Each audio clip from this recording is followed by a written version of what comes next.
America ने Kabul airport पर हमले के दहशतगर्द की गिरफ्तारी का क्रेडिट हुकूमत पाकिस्तान को दे दिया।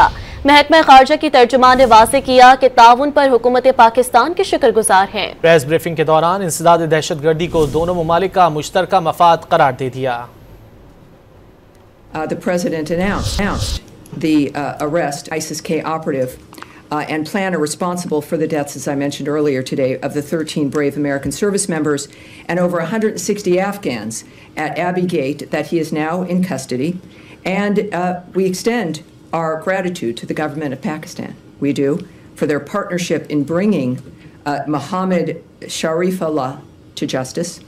We have, regarding Pakistan and the nature of our relationship, we have a common interest, obviously, in fighting terrorism, and the arrest of this terrorist also illustrated that U.S.-Pakistan cooperation on counterterrorism remains vitally important. So thank you, sir.